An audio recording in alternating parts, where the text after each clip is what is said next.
Ladies and gentlemen, today is April 15, 2022. We are departing for a new brilliant discoveries.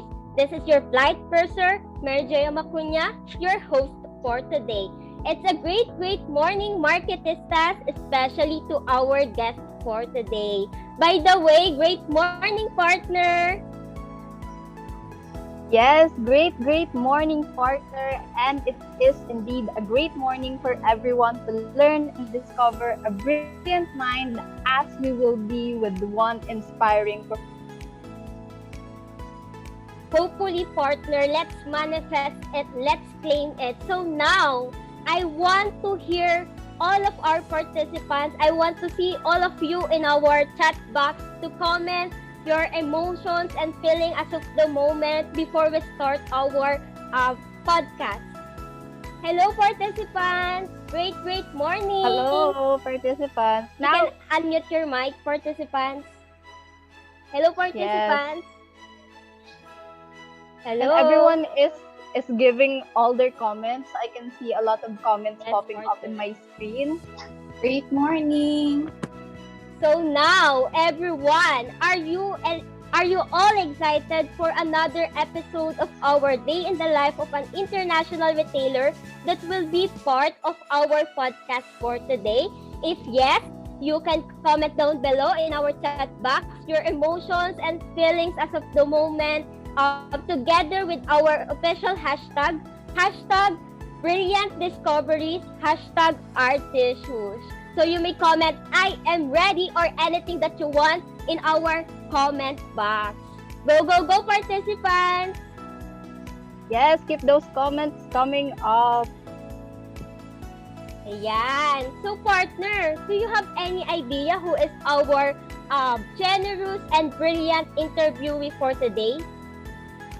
Yes, partner. Well, I've done my research and I discovered a one-of-a-kind businessman. So everything about him is impressive, starting from his background, his achievements, and of course, his booming business. And did you know that his product is the first premium ice cream brand in the Philippines? So can you believe it?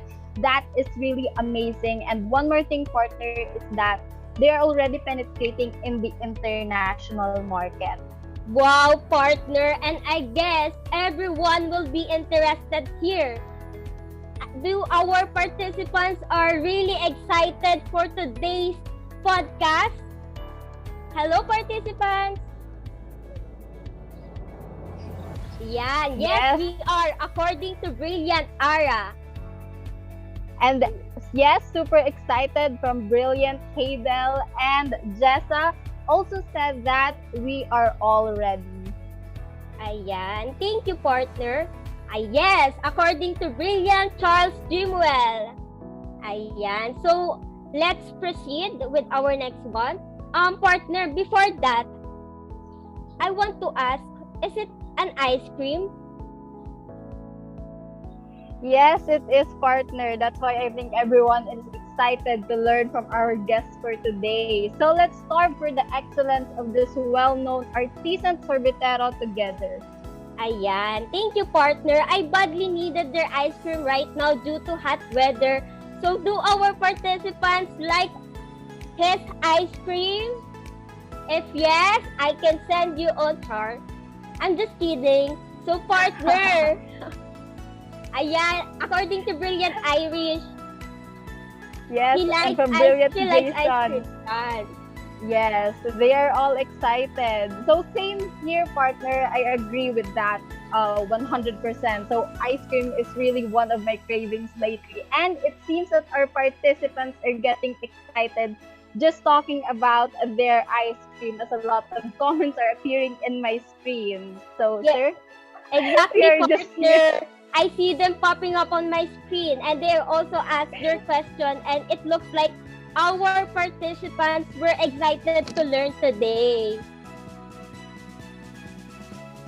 Yes, so all that, I think we can now move on to the greetings and introduction. So first of all, we would like to say thank you for giving us this opportunity and for taking the time to have this interview. So we are the third-year college students from Batangas State University, Pablo Bourbon, Main Campus 1, taking Bachelor of Science in Business Administration, major in Marketing Management. So I am Mary J. Macuña, 21 years old from Santa Rita, Calzada, Batangas City, your communication head. Well, hello everyone. Good morning. My name is Janet Canatuan, at 20 years old from Balibago, Lubao, Batangas, one of the communication team members. So, great morning, sir. I am Bea Abante, 20 years old from Ibaan, Batangas, one of the communication team. I am Princess Mabel Arellano, 20 years old from Batangas City, one of the communication team.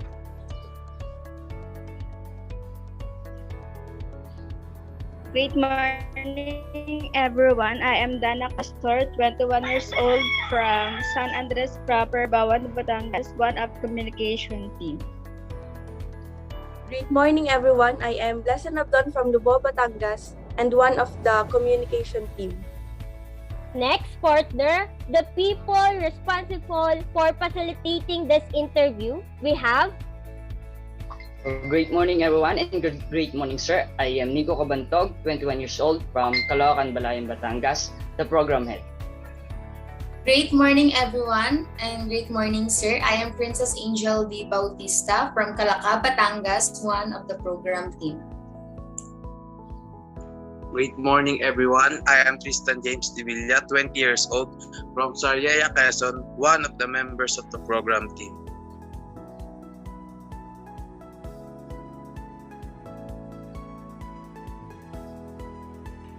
Great morning, everyone. I'm Von Joseph C. Katapang, 21 years old, from Alitagtag, Batangas, one of the program team.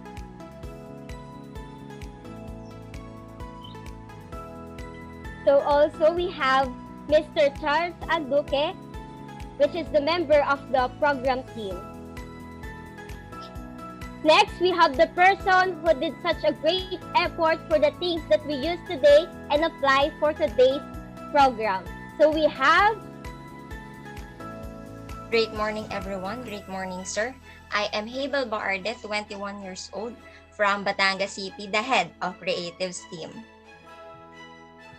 Great morning, everyone, especially to you, Sir Francisco Magsaysay. I am Jason Amante Dimano, 21 years old from Ibaan, Batangas, and I'm one of the creative team.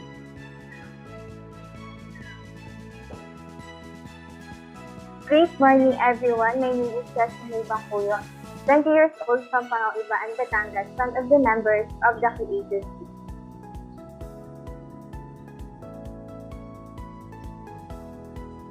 So partner, we have Mr. Joy Bagon under Creative Team.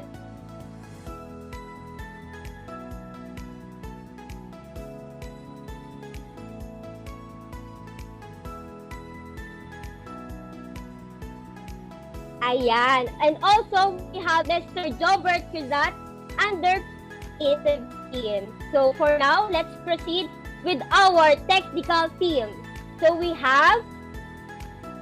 Great morning, everyone. Great morning, sir. I am Irisha May Antinor from Mapulutay, Batangas, 21 years old, and I am the head of the technical team. Great morning, sir. Great morning, everyone. I am Bibelay Sibagi and one of the member of technical team.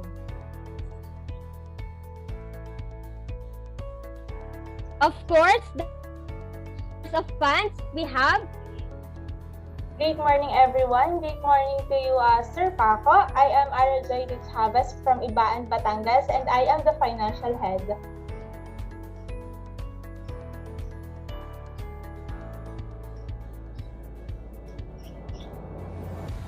We also have Miss Crystal Andy Torres under Finance Team. And lastly, this will not be possible without her. Let me call our project head.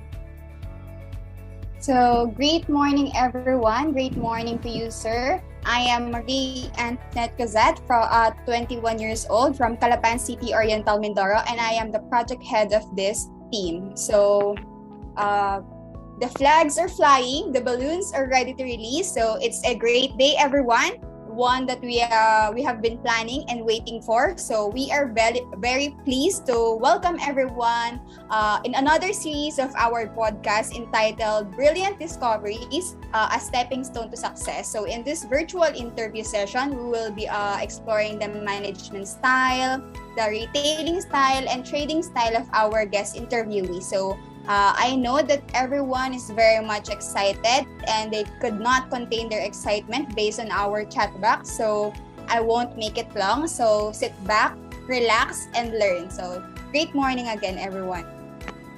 Thank you, Miss Brian Antoinette. So, okay, so now I guess everybody is here. We will now proceed to the introduction of our very special guest. To start off, he is the owner of the famous ice cream that we've seen on social media and on television.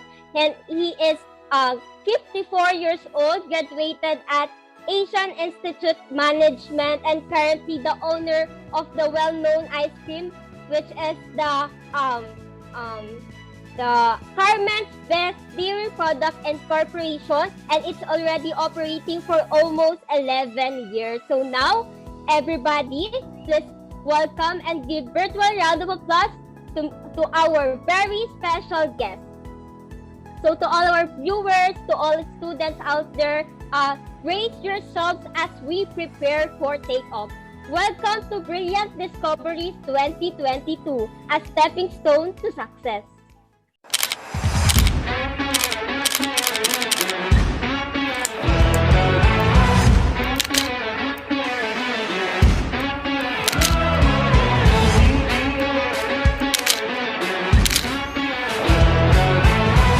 You talk like the ME only helped me in the business side.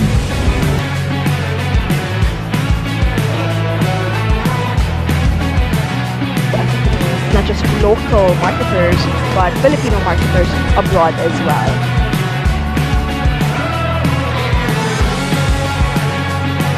So it kind of makes you think about who your real friends are, it kinds of, or who you should be hanging out with, because you start internalizing.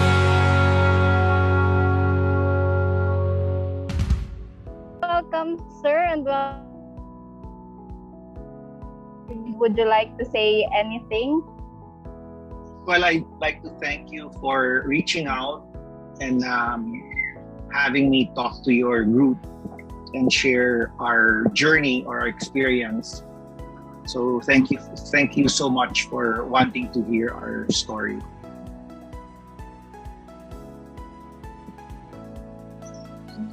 Thank you, sir. Partner, I see someone in the comment box who wants to talk with our guest interviewee for today. So can we call her, partner? Yes, I see here Miss Bea. We are so lucky po na you give this opportunity for us to interview you today. But how have you been, sir? I hope you're doing well. Okay naman, it's been very difficult the past few years because of the pandemic. You know, the economy has really been slow and people have been not really in a buying or purchasing mood. So it's been tough for our business the past couple of years. Yeah, you're right, sir. And we heard po na you're the grandson of the late President Mr. Magsaysay. Yes, he's my lolo.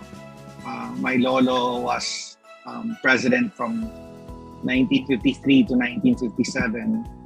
And unfortunately, he died before finishing his first term as president. So nag-crash yung airplane sa Mount Manunggal sa Cebu back in March 17, 1957. So now I think this is really getting exciting, partner, because our participants are really engaging and grabbing the opportunity to interact with Sir Paco. And for that, I think we can now move on to the introduction of the theme and objectives. And before anything else, I would like to also take this moment to say my gratitude to you, sir. So we are truly grateful because even though you have a busy schedule, you still spared us some of your time for us, and you gave us this opportunity to ask you about the day-to-day works or the activity.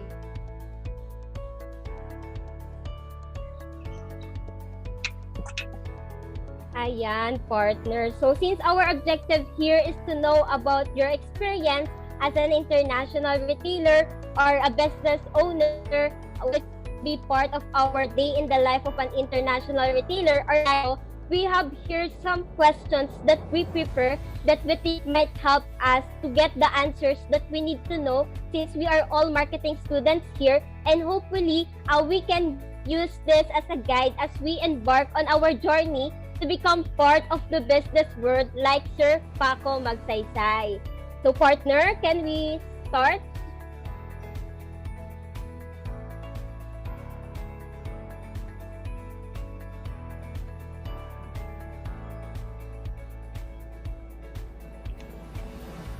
Yes, so we are now in the highlight of this event, partner, and this is the exciting part wherein we will proceed to the business-related questions. So as everyone is eager to find certain information about the business, the viewers would be the one to ask the questions. So to all of our participants here, you can raise your hand, and once we call your name, you can unmute your mic to give your questions for Sir Paco. Yan, partner. Thank you, partner. So to all of our participants, you may send your questions in our chat box, and later on, our host will read all of them.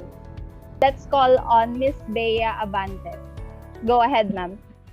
Since we are all excited to hear from you about your business and your company, can you share a brief details about your company, business offerings, and also how you started your business? Ayan, thank you, Miss Brilliant Bea, for that question. And it's nice to hear, partner, that our participants are really interested to learn today. And it's a good starting question. So now, can we have Sir? Our company is a dairy-based company, meaning we use fresh dairy products from our own farm, from our own family farm, to make other dairy products. So, yung farm namin is in Bai, Laguna, near UP Los Baños. We are long-term leasing 27 hectares of land there. And we worked with the National Dairy Authority, or the NDA, which is part of the Department of Agriculture, a program to disperse cattle in the countryside. So we availed of a program. We participated in the program that gave us 100 pregnant heifers or 100 pregnant cows back in 2007, 2008.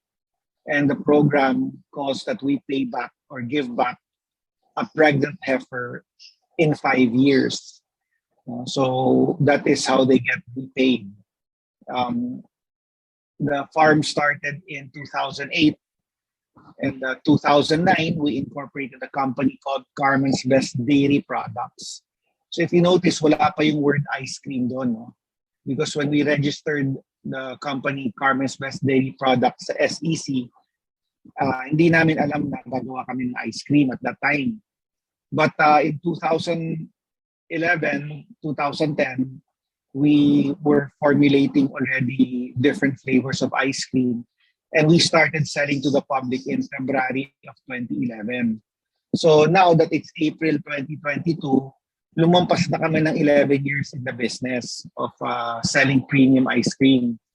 Now, if you ask why did we do premium ice cream, ayaw kasi namin makipaglaban sa mga Selecta, Magnolia, Nestle, Arce, kasi napakalaking kumpanya na sila. It was very hard to compete in the same market as the current ice creams that were being offered. When you look at Selecta, Nestle, Magnolia, and Arce, they're all occupying the same market. That's the mass market, no? And I didn't want to compete there because the chances of me surviving in that same market was probably slim to none, for me to enter that market. So what did I do? I went to a higher market. I went to the premium market. The premium market was not being served by anyone locally. And at that time, there were Haagen-Dazs shops around Manila, but I purposely priced our product lower, but increased the taste, or we made it taste better than that of Haagen-Dazs. So we were able to achieve that, and we've been in the market for 11 years. So that in itself is a testament of how loyal our customers are to us, because we don't dare lower the quality or cut corners with the quality that we offer our customers. Yeah, I think I'm going ahead of myself, but I hope I was able to answer the first part of the question. Okay, sir. Thank you so much. For the follow-up question, what country you have sold your products to, and when and how did you start selling internationally po yung inyong mga Carmen's best products? You know, I suggest you try selling your product first here, because it's always easier selling your product to a market that's close to you. You know? Let's say you're gonna produce products or services in Batangas area, Batangas City or San Pascual or Bawan or Ibaan or wherever you are from. You want to sell close to where you're making it, or you want to sell a service or product that is near you. Why do you want to sell in Singapore if you can sell it in Batangas? Diba? So for me, if you're going to look at exporting as your main business target, it might not be very feasible or very realistic. No? Because if you can sell your product across where you're doing business, or within a certain radius of, let's say, 2 or 3 miles, then your cost of doing business actually goes up higher. Kasi the further you go away to where your market is, mas mahal ang magiging logistic cost ninyo. Now, sa amin, napunta kami sa Singapore dahil meron kaming reseller or meron kaming distributor doon that wanted to bring in our ice cream. When they tried it, it was superior to all ice cream that he's tried. And he wanted to bring our product into the Singapore market. But for us, it was not our business idea to say, we're going to export. That was not how we did our business. Our business was, we want to survive, we want to grow. And we want to grow by doing business in the Philippines initially. Now, kung napakagandang negosyo natin sa Philippines and it's doing very well, then we can look at exporting later. No? But for you to have the mindset of coming up with a product that will be sold abroad, that might not be too realistic. No? I mean, you're just increasing your chances of failure. Whereas if you were to sell here, sell to a market close to you, mas maganda ang fighting chances nyo. Kasi napakahirap magpatayo ng negosyo sa totoo lang. And I'm sure you've experienced your neighbors, your family, your friends, who put up businesses and it's closed down.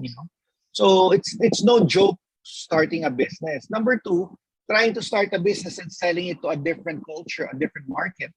You just added to the difficulty of growing your business or keeping your business alive. No? So if you can't sell your product near your market, then you might have a little bit of a problem, because kung sa mga tao lang sa paligid mo, hindi mo na mabenta yung produkto mo or yung services mo, ano pa nandun kung nasa Hong Kong, Singapore, Taiwan, or China? I mean, that's a totally different market. So I think you have to be realistic and try to keep it to a bare minimum. Like when I was selling our ice cream, I just wanted to sell in my village in Alabang. I wasn't looking to sell to Makati or to Quezon City or to San Juan or Mandaluyong. I was looking to sell in Alabang only. Diba? What more if I thought of selling my product in Singapore or Hong Kong? I mean, yeah, you have to start small and then grow big. You cannot start thinking of exporting immediately if you cannot sell your product in the market where you stay in. You have to be realistic. Thank you so much, sir. It's a very good and it's a brilliant mindset that you have to consider the location that you are place your business. Thank you so much, sir. Yeah, and thank you, sir, for sharing your company's background and also your experiences when you start selling your products internationally. So I just want to add here to all of our participants here that since our participants opened the question related to when they did start their business. So I just want to add something here that in business, or when you want to start a business, you need to build a good relationship with your customers and the people surrounding your business, because you can consider them as your essential element to maintain and grow your business. So imagine if you don't have a good relationship with your customers or with the manufacturers, to your workers, so there is no chance of having the opportunity to grow your business in long term, because always remember that the customers is the king of any business.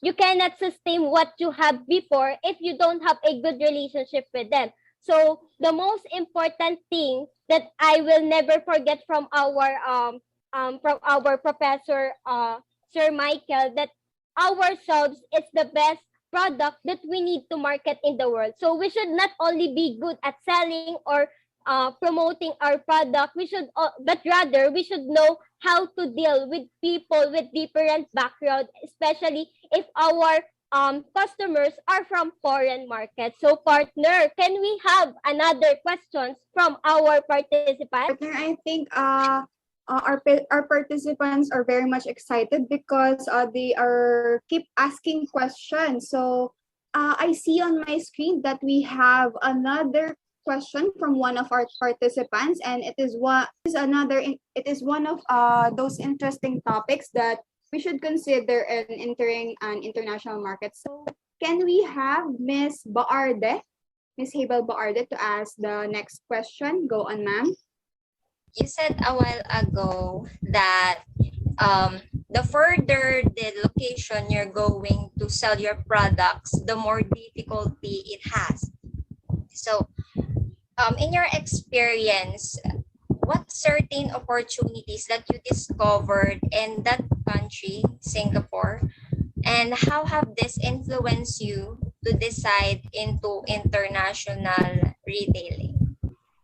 Ayan. Thank you, Miss Brilliant Habel. That's a good question pertaining to the opportunities when it comes to international marketing. And I want to hear Mr. Paco's answers with this, since it is an important matter to understand this one. So, Okay. sir? Yeah, I'm not sure if I really understood the question, but ang understanding ko was, since we're already in the Singapore market, what other opportunities have I seen? Was that the question?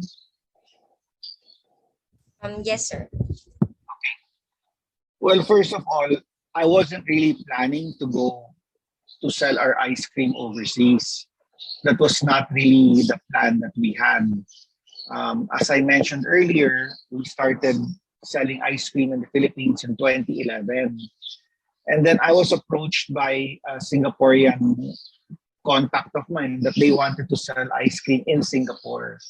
So they're the ones who work on the documentation, the licenses, and what have you on the Singapore side. And we also naman work on our side here on how to export our ice cream to Singapore. Kasi food product, it's very sensitive, no?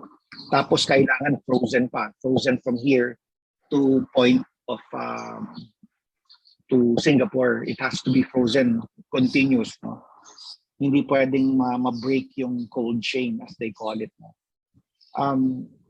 So, for me naman, if I were able to get that business locally, whether it's even if it's in Cebu or Davao or Bacolod or Iloilo, I would have preferred to sell locally.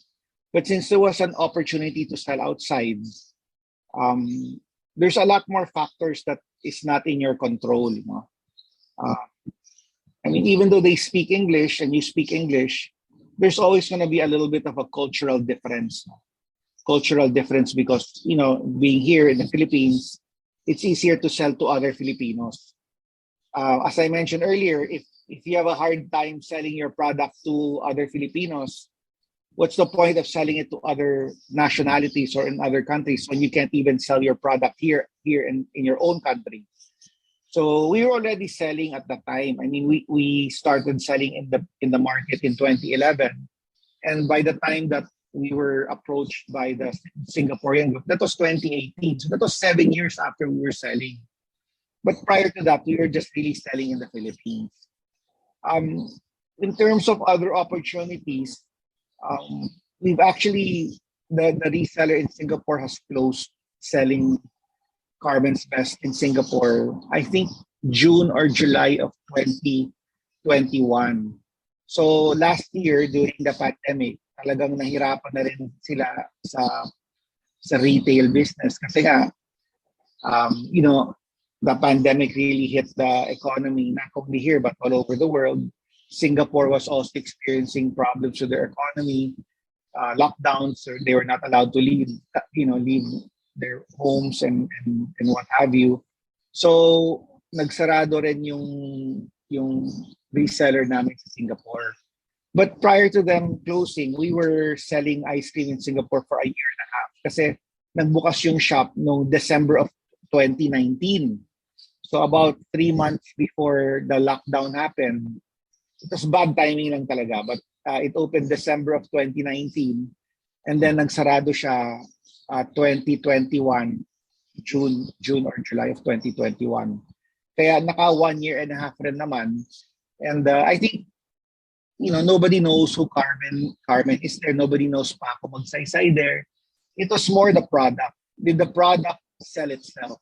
Meaning, lalaban ba yung produkto mo sa other available ice cream in the market, no?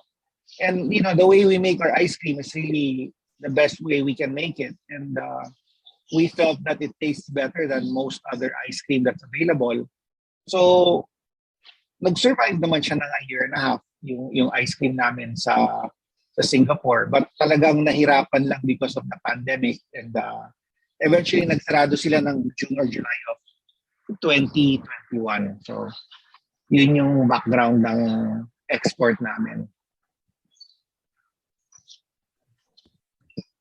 Sir, I'm also curious. You have already told about the cultural differences of the Singapore and Philippines. And you have said that you're working with a distributor. So do you have some strategies or something that you do to familiarize yourself with that foreign consumers? Well, I mean, when you deal with different nationalities, whether they're Singaporean, Taiwanese, American, or what have you have to understand yung culture nila. Parang tayo, meron tayong sariling kultura.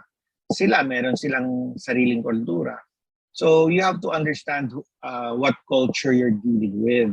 Number two, it's important to connect with the right partner.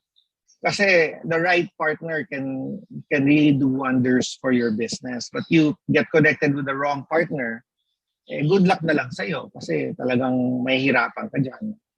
So that's what I was saying, that, you know, it's better to do business in the Philippines if you are a Filipino living in the Philippines because nandito na yung connections mo, nandito na yung base mo, nandito na yung alam mo na yung kultura, alam mo na yung language, di ba? So, for you to want to try to come up with a product or service and then you're gonna market it abroad, I mean, you're increasing your chances of failure than trying to figure something out here, to do something here, no? Kasi kung hindi nga mabili yung produkto mo o yung service mo dito sa Philippines, anong laban mo doon? Wala ka talagang laban doon. Somebody calling? Was that your phone or my phone? Anyway, yeah, yun lang naman. I mean, you can only do so much understanding another country's culture and how they do things, how they do business. But at the same time, you'll always be a foreigner to them, diba? No matter how good you speak English, no matter how good you speak Chinese, foreigner ka pa rin sa kanila. So my suggestion is do business here first. Thank you, sir. I have learned so much about your business. So what I've learned is to first do business in your own home country. Then if you're have this right partner who will help you to expand your business internationally, then it's a good opportunity. Thank you, sir. Miss Brilliant Havel. So it's great insights that we need to adopt from Sir Paco Magsaysay. And for this question, I just want to add something na as a marketer, we need to understand the importance of the history, the geography, and consider the political differences. For example, the Singapore, or we must have an idea regarding this because it can have an impact to your business, to the market, to the trade, and the whole marketing process. So we should be sensitive enough to the needs and interests of other cultures since our expectation, for example, the expectation of Filipinos are different from Singaporeans' expectations. So, partner, can we call another participants from our chat box? Yes, you are correct, partner. So that was a very good question. So, and I am also very curious. So I want to ask a question as well. So it piqued my interest on this part. So I want to ask sir, regarding, so what adjustments do he consider in adapting his product to the country in which he sell Carmen's Best, or what adjustments did he consider in adapting Carmen's Best in Singapore? Actually, the product we sell here is the same product we sell there. And that's precisely why the Singaporeans wanted to sell the product that we have here in their market. So if you go to the grocery, actually for the people of Batangas province, with many of the cable companies there, whether it's Batangas Katwi or Sariaya Cable in Quezon province, we have ice cream there in their office, and we sell our ice cream there. And if you want to try a product that's been exported from the Philippines to another country, just look for Carmen's Best there. No? Now, don't expect it to be the same price as Nestle. Diba? Kasi Nestle is not really a mass market. It's more a mass market product. It's not a premium product. So just based on what I'm telling you, you already know it's going to be a little bit more expensive than the Nestle that you might be accustomed to. No? Because the ice cream is made very differently from Nestle and the ingredients used are very different. Now, if you look at the business model of, let's say, a Jollibee and a McDonald's, Jollibee came up with Jollibee for the Philippine market in the Philippines. Di ba? Tapos pinalaki nila sa Pilipinas muna. And then they started putting stores outside of the Philippines. Tama? Tama? Yes, po, Yes, sir. po, sir. McDonald's was developed in the US, was expanded in the US, and then eventually it was brought to the Philippines. But the formulation is what? American taste. Tama? Yes, po, Yes, sir. po. Yes, po, So in sir. the Philippines, what has a bigger market share? It's Jollibee. Kasi it was developed for the Philippine market. Di ba? So kami naman as ice cream, when we developed it here in the Philippines for the Philippine market, there's pretty much a standard ways of making ice cream, whether it's non mass market ice cream or non-premium to premium ice cream. If you check in the internet, you will see how the international ratings of ice cream is, like what makes ice cream premium and what makes it non-premium. Nandyan yan sa internet kung mag-research kayo. So the way we make ice cream is we make it super premium. You know, what is super premium ice cream? You check the internet too, because there's an international way of classifying what super premium is. No, like if you look at steak, diba? There's Wagyu, there's Kobe, there's prime cut, there's iba-iba yung cut ng meat, diba? And iba-iba yung classification ng meat. whether it's Wagyu or Angus and whatnot, di ba? So that is what you call an international standard. You have to follow that standard. Kami, ang sinundan namin na standard is the um, premium level ice cream. So you can also see what makes an ice cream premium. So you can read about that. No? And when we made our ice cream premium, that's what we sell in the Philippines. That's the same quality we sell in Singapore. We didn't change it. It's just the same. Diba? Kasi when they sell Häagen-Dazs, whether it's Häagen-Dazs in the US, Häagen-Dazs in the Philippines, or Ben and Jerry's in the US, Ben and Jerry's, it's all made the same way. Diba? So if your market is really a mid-market, your market's really premium or super premium, that's the ice cream you will make. Diba? And that's the ice cream we've been making.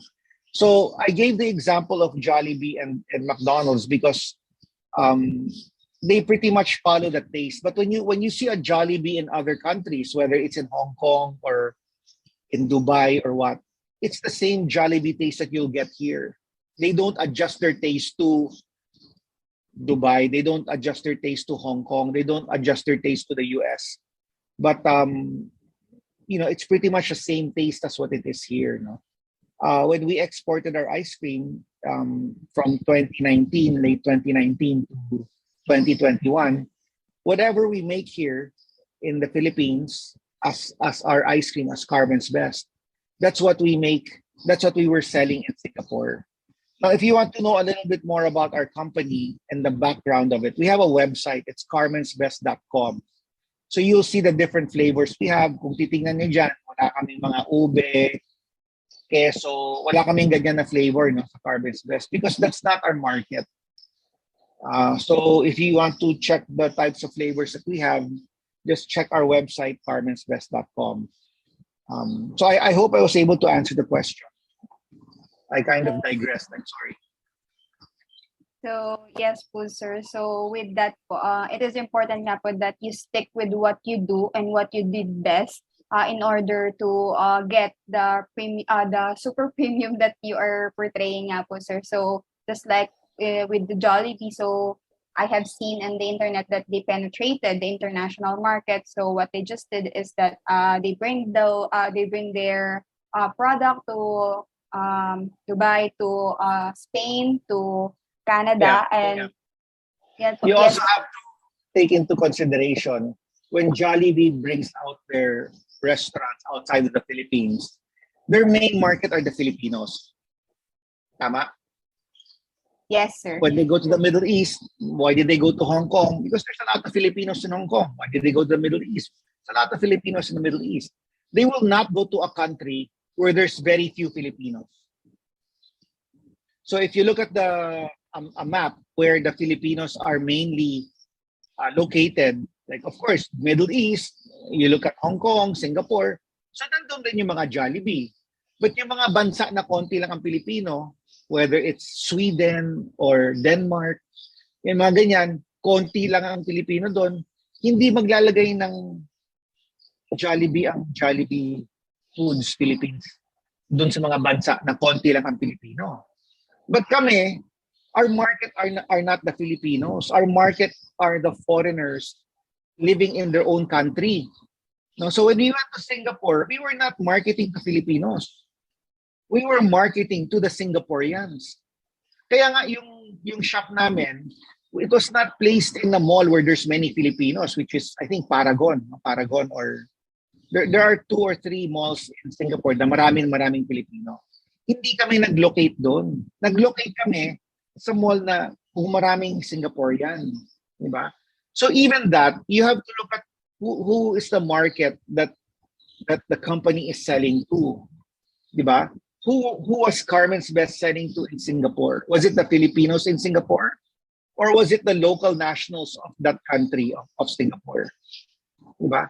Who is Jollibee selling to in Hong Kong? Who is Jollibee selling to in Dubai or in New York, in Houston, in San Francisco? Who are they selling to? They're selling to Filipinos. Diba? So that's what I mean. I mean, if you're gonna go out, lumabas nga ang Jollibee, but they're still selling to Filipinos. Diba? So kung gagawa ka ng produkto or ng service, tapos isipin mo, magbebenta ka sa Singaporean sa Singapore, magbebenta ka sa Taiwanese sa Taiwan, eh good luck na lang sa inyo, di ba? Kasi yung Jollibee nga, napakalaking kumpanya na yan. They're selling to Filipinos because it's a market that they know. It's a market that they understand. Okay? I think po, based from you po na you're catering mostly the Singaporeans, not just the Filipinos. So I think it's an edge for you po compared to those multinational corporations because they just catering mostly the Filipinos. But for you po, you try to cater not just the Filipinos but the locals in Singapore. So if ever that the Filipinos there in Singapore notice that the locals really like your products, then I guess they also wanting to try the products that you are selling po. That's also the bad side of our culture. Na let's say our ice cream is a little bit expensive. That's why I was already telling you guys earlier na if you go to your local cable companies, we actually have our ice cream there. But because our ice cream is a little bit more expensive because we make it differently, it's using different ingredients. Nagto-turn off na yung tao, ay ayaw ko yan kasi mahal eh. Di ba? Without understanding that it's not gonna be priced that way if it was average or below average. It's priced that way because it's made as a premium product. Diba? So I don't understand why Filipinos should like something simply because the locals of Singapore like it. Diba? When in fact, it came from the Philippines and we should be proud that it's Philippine made and made to compete with the big companies like Häagen-Dazs and Ben & Jerry's and still be alive after 11 years. Diba? So here I'm telling you guys, there is Carmen's Best there in your area, but many of you have never even heard of it. Many of you have not even tried it. But yet, it's a product that's been in the market for 11 years, and we're already selling it abroad. Well, we were selling it for a while. But its quality is not for international standards. It's not just for mass market here in the Philippines. So I hope some of you get to try it because we already have some resellers in Batangas. So thank you.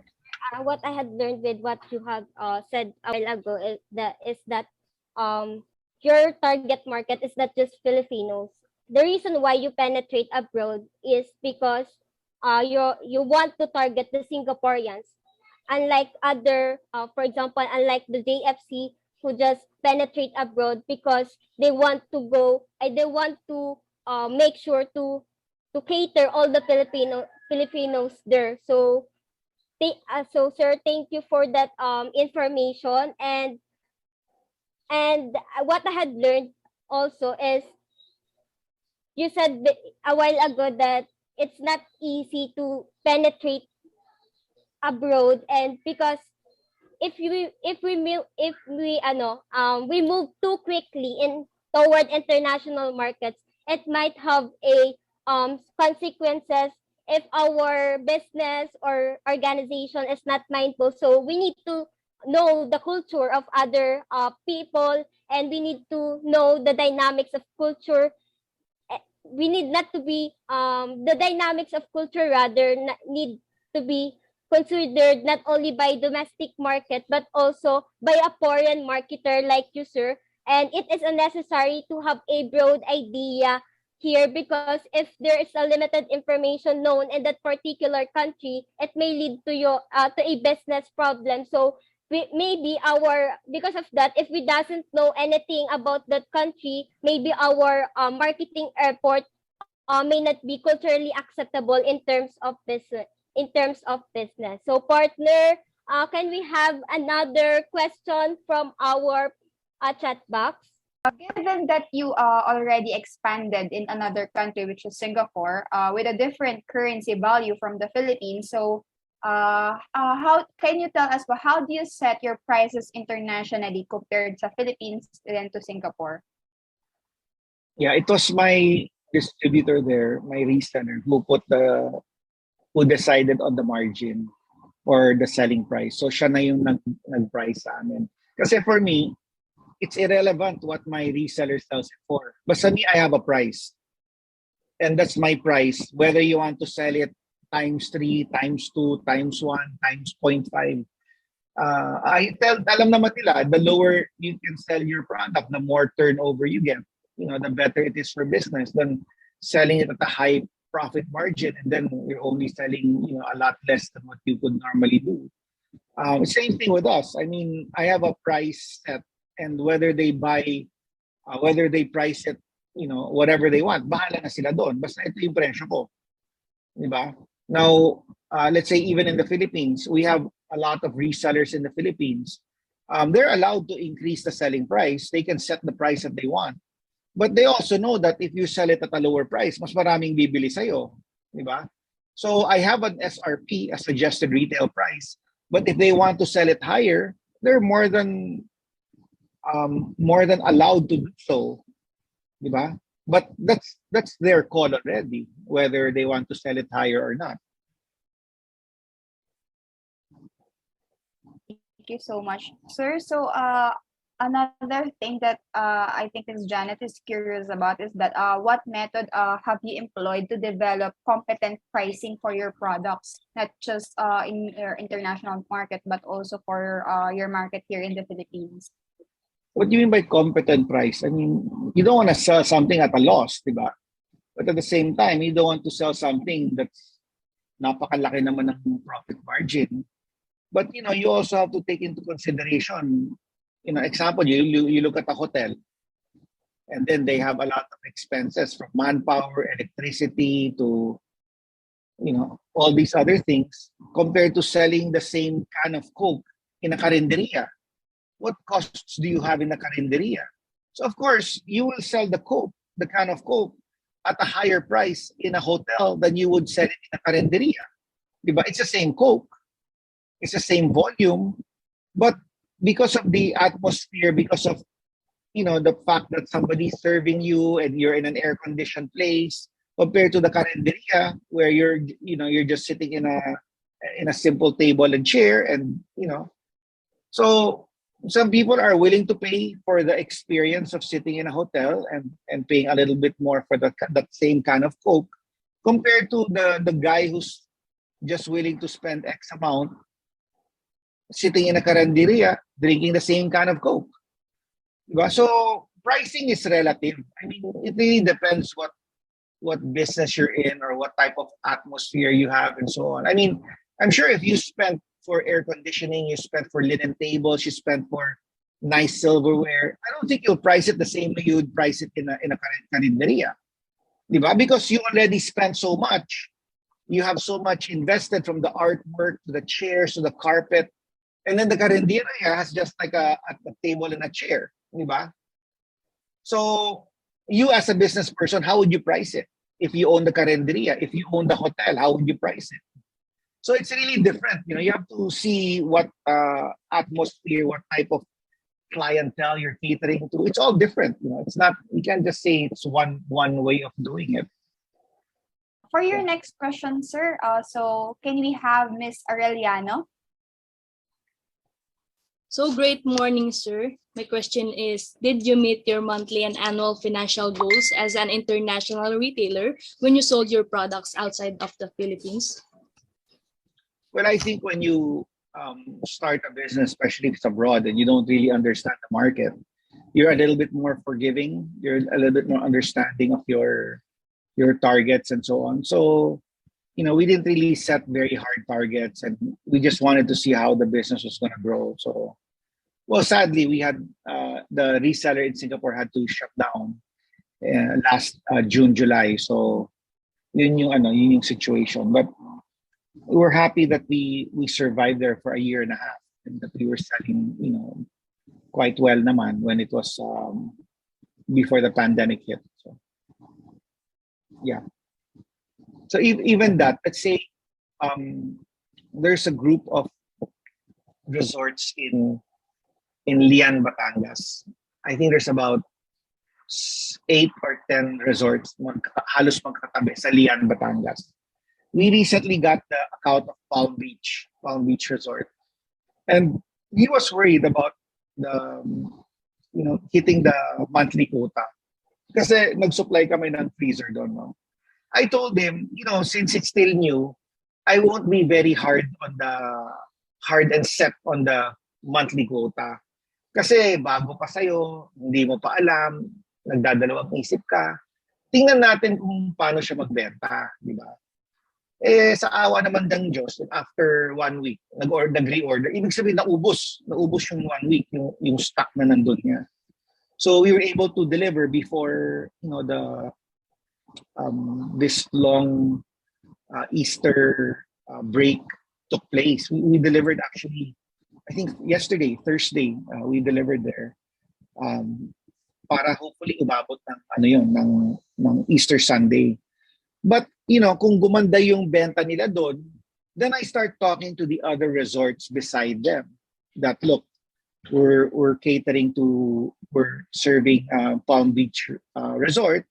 And when we deliver here, pwede na namin isabay yung order ninyo para isahan na lang. Diba? So parang hopefully makuha mo a majority of those accounts there. Para pagbalik ng delivery ng Palm Beach mo, meron ka na ba ibang mga account na dinideliveran, di ba? So, yeah, initially you'll just get one account, 1 or 2 accounts.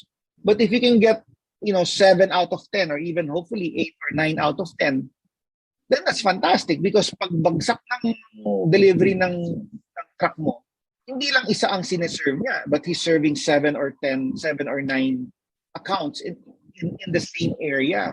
Kasi mahal to send your truck there, tapos you'll only sell 10,000. Diba? You want to send your truck there and you're selling 100 to 150,000. Diba? So, sulit ang pagbiyahe ng truck mo doon. Kasi sa 10,000, baka lugi ka pa eh. Kasi 10,000, hindi mo pa kinukuha yung cost of gasoline, cost of maintenance for the vehicle, cost of your staff spending 4 hours going to and from Batangas from Alabang, diba? So, those are the things you have to consider. But kung ang bagsak mo is 150,000 to 180,000, sulit na yun. Kasi yung isang bagsak mo, magkakalapit na yung mga iba-ibang account. So maganda na yung pagbiyahe mo ng truck mo. Kasi sulit na yung ang biyahe ng isang truck mo. Did I answer your question? Thank you po. In terms of channels, sir, so what do you think is the type of channel does your business is involved? It may be the options are single channel or multi-channel and omni-channel retailing. I'm not sure if I understand that question. What do you mean by single channel? So, sir, when we see single channel retailing, a retailer po uses a single type of touch point. And kapag sinabi naman nating a multi-channel retailing, if the retailer uses multiple formats, and when we say omni-channel retailing, the retailer offers numerous options to customers and they are all connected po, unlike kay multi-channel retailing. Very good answer. Okay. I guess we're multi-channel because we have one store in Rockwell. We sell product there. Our website, which is carmensbest.com, is an online shop, meaning people can actually transact and buy ice cream cakes, ice cream, cheese. They can buy online. And then we also have groceries that sell our product. So I guess we're multi-channel because we sell in groceries, we sell online, we sell in a store.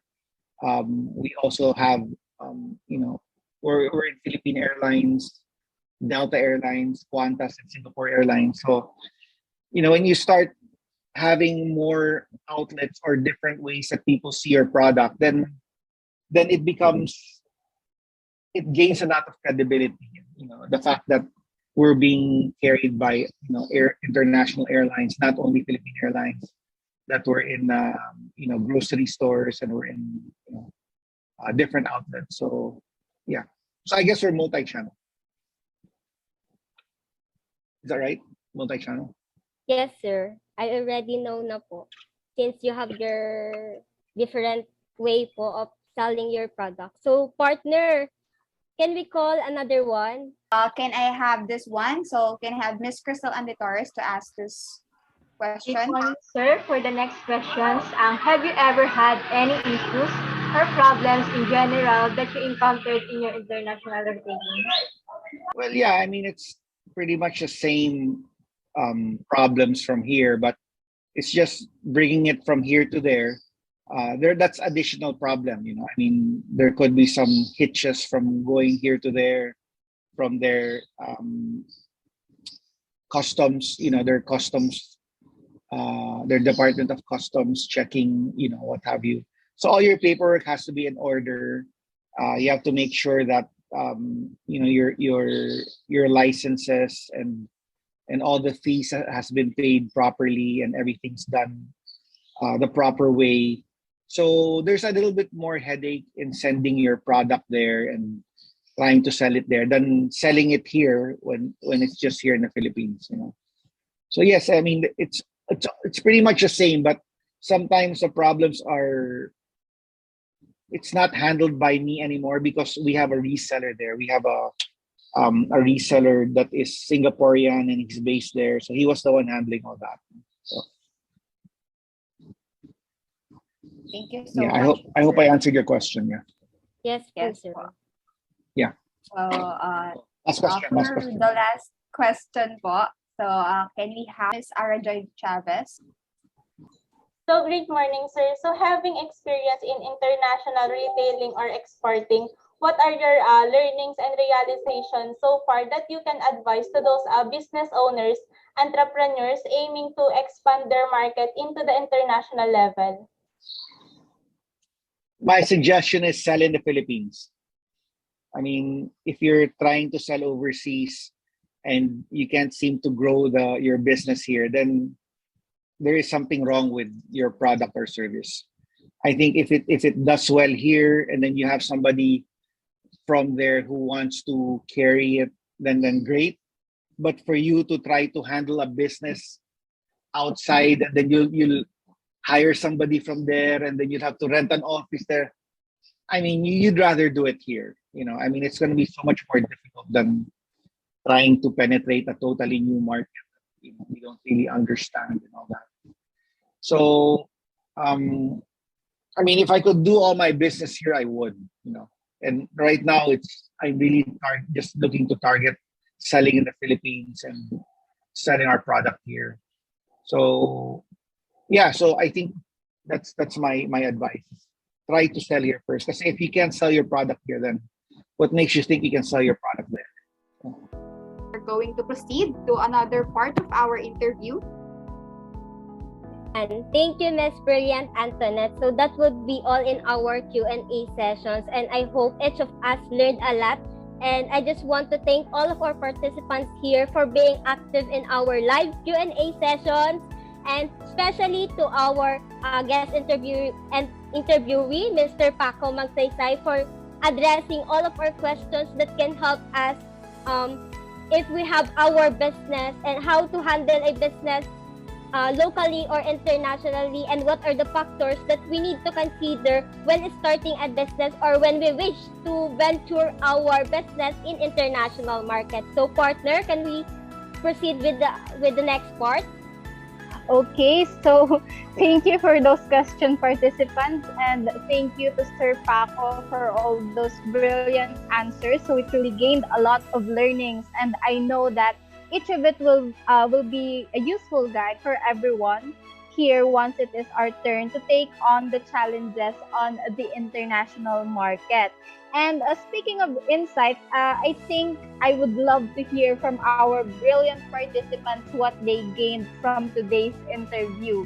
So again, for those who wants to share your insights, you can raise your hand, and once we call you, you can unmute your mic or you can comment in our chat box so we can read it.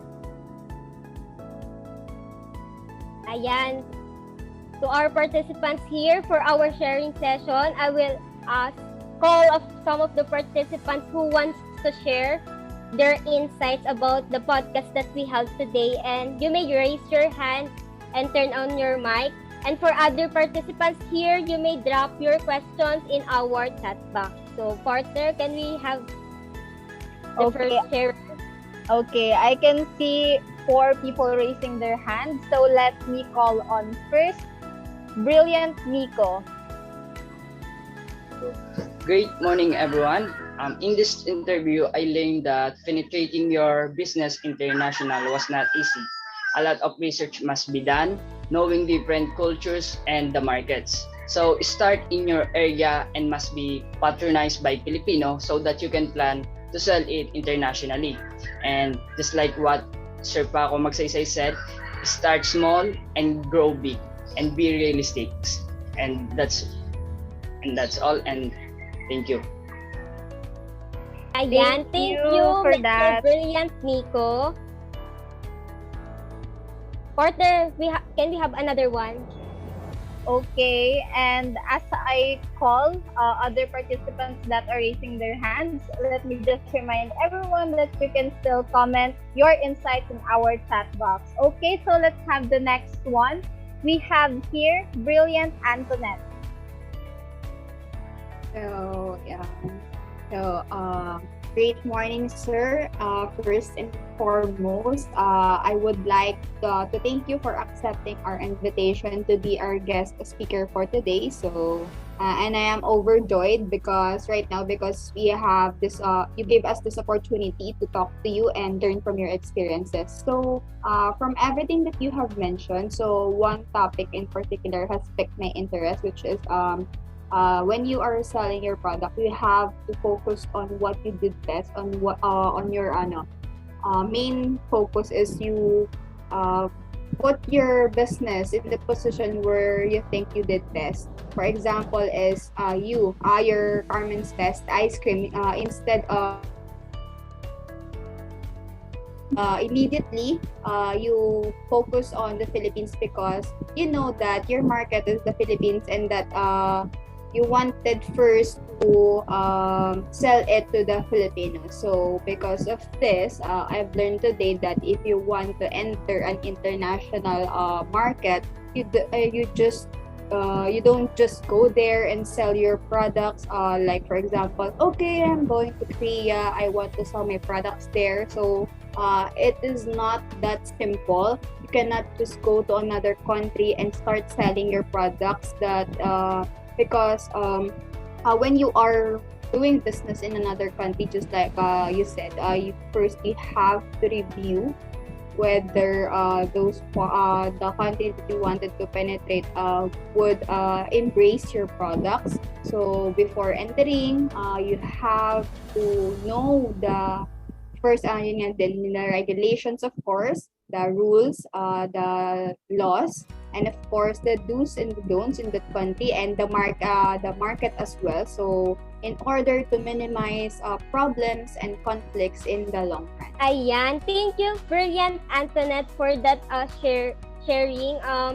I'm so glad that our participants really gained a lot in today's event. And before we call another one, partner, I just want to read one of the insights here in our chat box. So according to Brilliant Jessa, one of my insights is that it is possible for everyone to have access to a broad variety of products and services.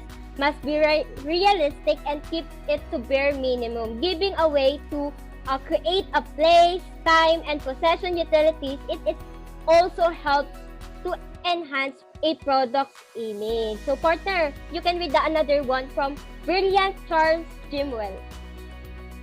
Yes, from Brilliant Charles Jimwell, he said, for today's session, I've learned that true retailer's perspective on how to best utilize such power have shifted as a result of today's pandemic must be realistic. And social media is one of the best platform to promote a product and also creating a forum where customers can give input and assist in the evolution of the brand will create a clear path for the company's growth. Ayan. So, partner, can we have another one from the person who are raising their hand in our Zoom? Yes, okay. I can still see a lot of people raising their hands. So, for the next one, let's have Brilliant Arajoy.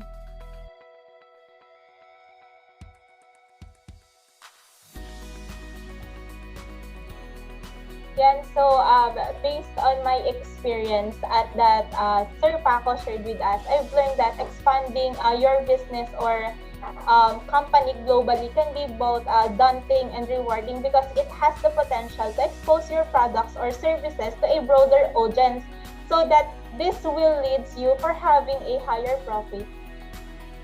Ayan, thank you, brilliant Ara Joy. So I see something here in the comment box according to brilliant Tristan.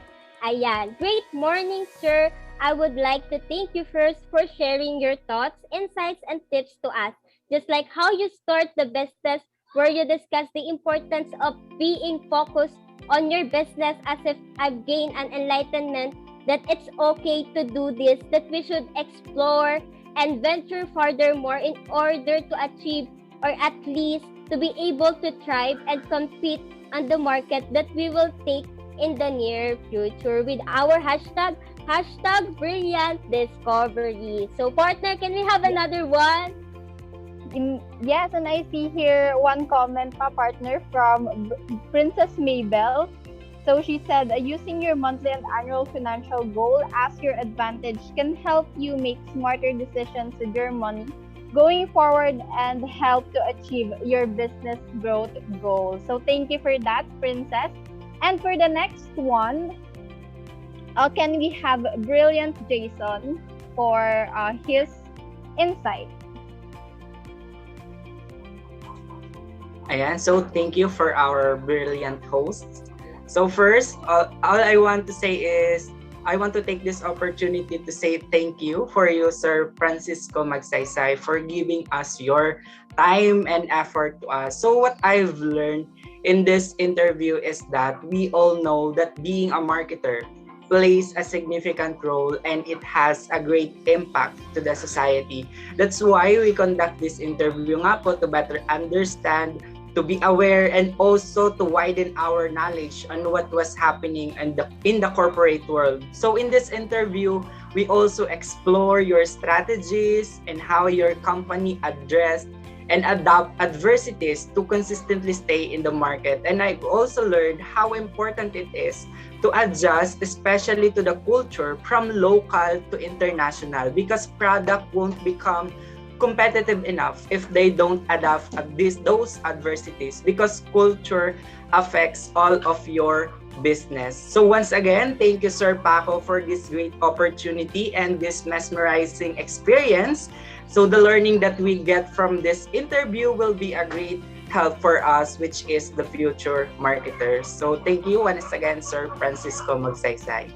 Ayan. Thank you, brilliant Jason. So for our participants here, you may also comment your feedback and your reaction to the event that we held today.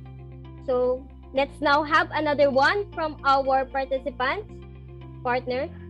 Okay, let me call on a brilliant Habel for the next one. Thank you. I have a lot of takeaways and gained insights this event. So I have two things to share. First is to know the market. So even though it is a foreign market, a foreign country, we should still know the exact target market we will be selling our products. So just like in the business of Sir Paco, so they are targeting the local Singaporeans in Singapore than the Filipinos. So it is important because that for them to know what are the expectations. So the expectations of that specific target market, and able to find the standards that will be aligned to their preferences and taste. Another one is to find the right partner. So in his business, instead of himself retailing his ice cream abroad, so he has this Singaporean distributor.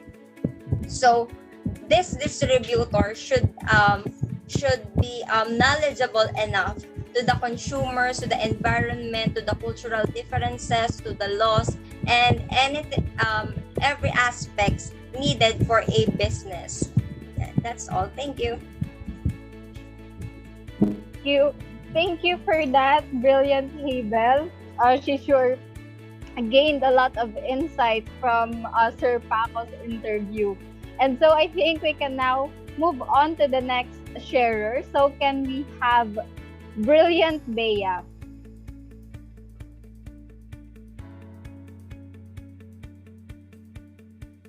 Thank you. So, first of all, we are so thankful and that we have learned a lot in the journey and experience, which also encountered problems and struggles to go through. But Mr. Faco chose to be more realistic and practical in terms of choosing to stay put in our country. And we have we saw based on his answer on how he managed in order the business weakness to be their strength. And I'm really amazed on how Mr. Faco overcome all of that until his business becomes successful and reach internationally. Thank you, and thank you, Sir Faco, for your ideas and experiences have helped us a lot in order for us, and it is very useful in the future. And I wish that someday I will be an international retailer like you, Sir Paco. Thank you so much.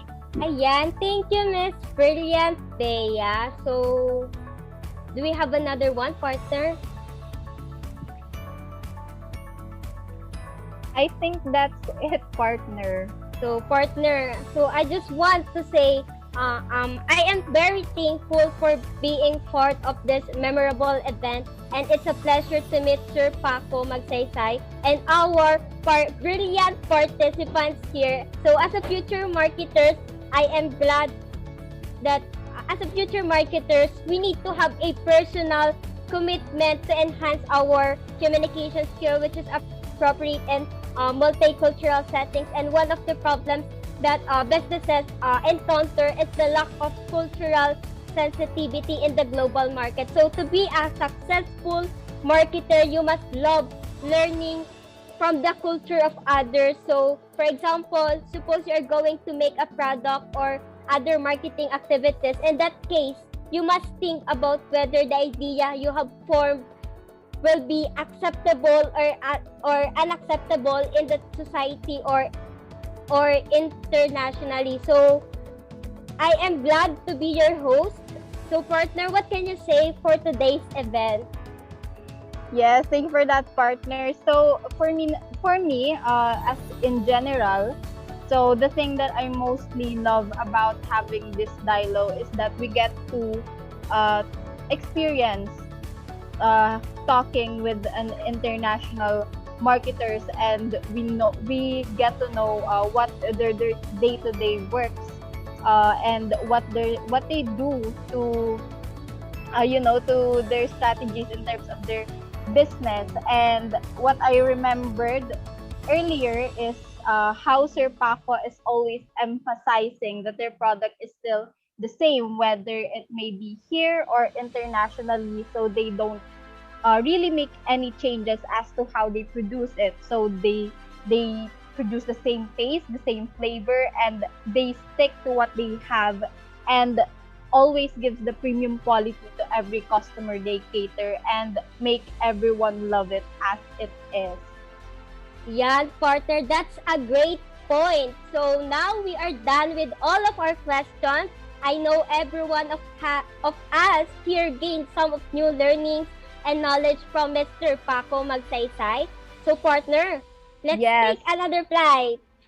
So yes, partner, let's take another flight from Mr. Jason Dimaano to take the last session of this event. This interview will be a great learning for us to know more about your company and your journey in the world of marketing that will help us to utilize and develop our marketing abilities that will be useful in the future. And of course, we prefer a simple certificate of appreciation. So this certificate of appreciation is proudly presented to Mr. Francisco D. Magsaysay in grateful recognition of his invaluable contribution as a guest speaker in a dialogue virtual interview entitled Brilliant Discoveries, Stepping Stones to success, signed by our brilliant project head, Miss Mary Antoinette Cruzat. So once again, thank you, Sir Francisco Magsaysay, for giving a time and effort to us. It was a great opportunity po to learn something from an international marketer, and I hope and we are looking forward to work with you in the same industry in the future. Yes, thank you for that, brilliant Jason. So now, let us move on to the last session of our event. So let me call on our project head.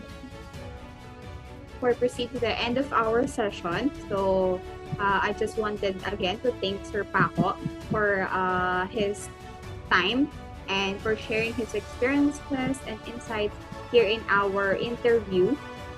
And as a simple thing, we are going to give him a simple token of appreciation, which will be given by one of the team member of this group. So I know that this event will not be possible without the efforts and active participations of each members of this group. So I know that we encountered different and many difficulties during the preparation stage of this interview.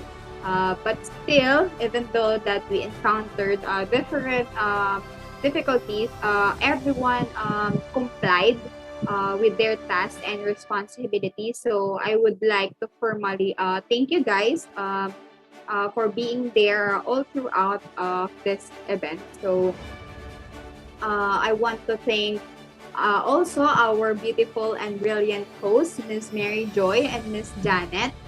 Thank you so much for facilitating this interview, and also to the rest of the communication and program team who are behind the success of the successful flow of this interview. So thank you so much, everyone, and also to the creative team who made every inch of this interview brighter and oozing with creativity. So thank you so much, creative team, and also to the financial team who exerts such effort in finding the perfect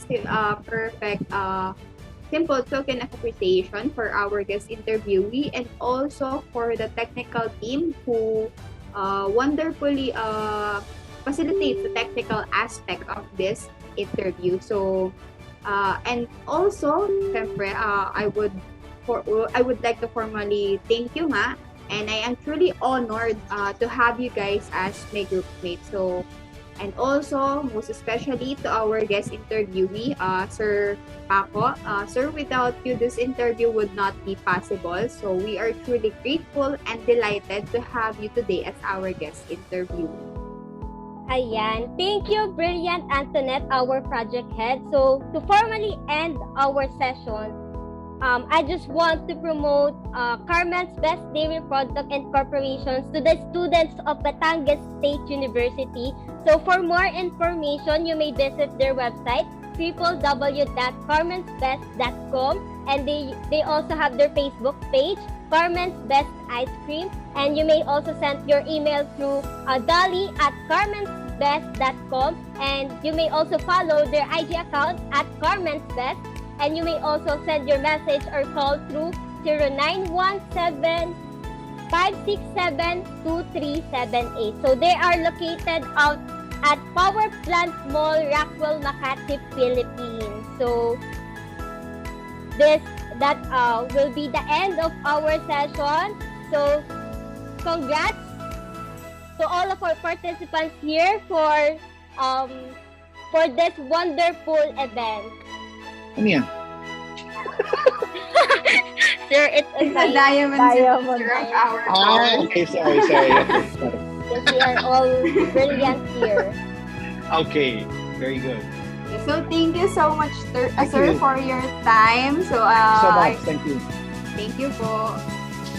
Brilliant! 2022.